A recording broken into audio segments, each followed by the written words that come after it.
Hi. Everyone wants to build an AI startup in 2026 until they realize a website alone does absolutely nothing. Like, congratulations, now you have a very expensive digital poster.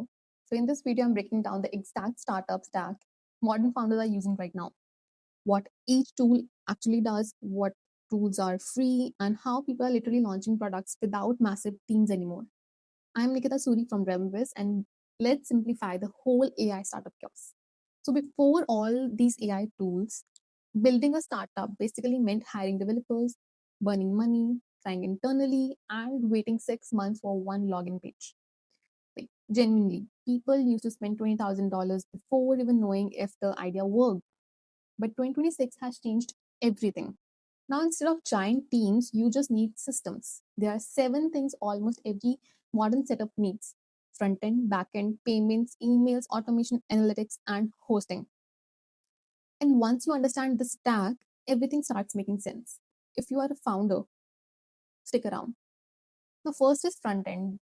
This is what user actually see. And for this, a lot of founders are now using Lovable. Honestly, Lovable feels like ChatGPT and Figma had a startup baby. You literally describe your app and it start building the front end for you, where which is also known as the home page, or like the whole thing from all the, like, from home page to all the tabs. Let's say you want 4-page website, it will create 4-page website as per your instructions. Then you can make changes as well depending upon your requirement, which is insane for creators and non-technical founders. Now your beautiful website still needs a brain. That's your backend. And this is where Suprabase comes in. Suprabase handles your database, your login, the sign up page, and your storage and all your app data. So when someone signs up, Suprabase remembers them. When someone uploads a file, Suprabase stores it. And basically, this is the behind the scene engine. After this comes the part where there are payments and nurturing the leads with emails. Now imagine your app actually works. How do people pay you? Go to Stripe, create an account, and link it with your product, with your buy now button or whatever you are using. Now, how do they get the confirmation email? If the payment is made, if the payment is pending, if their subscription is ending, or if like any kind of email, or if there is any other offer, like new offer on the website, there are in discounts going on, there's a Mother's Day offer, let's say. That's where Resend comes in.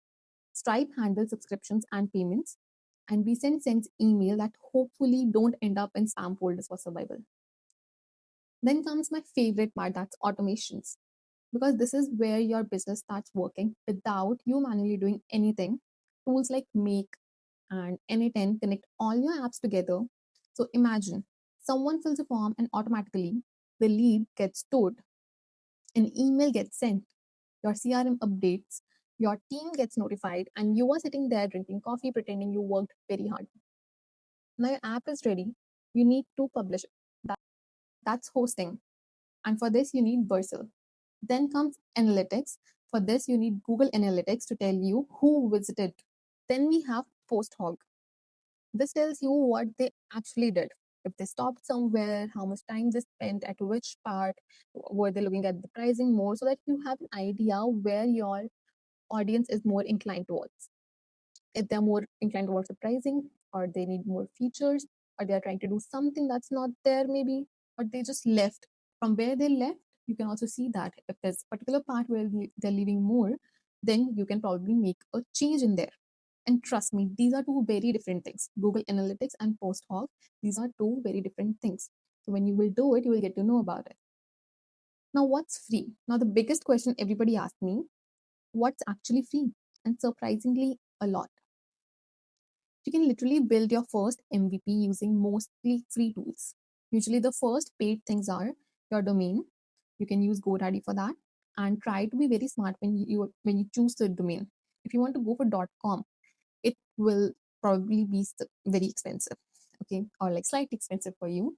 But for me, it's very expensive. I don't take it, and I try to go for more for .ca, like it's realmbase.ca. Why would I do that? Because it's cheaper for me. First year I get a trial period.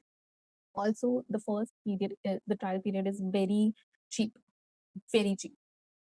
like very few dollars. Then comes higher traffic. Domain part is something that I would want to discuss, but that's for another video. So stick around the channel as well. Then is high traffic. If you want more footfall on your website, right? You want more people to visit your website, you need to run ads. If you're doing meta ads or Google ads at a very low price, you don't need to put a lot of money in meta ads if you're doing it very smart, or you hire Elvis. Then then comes more storage.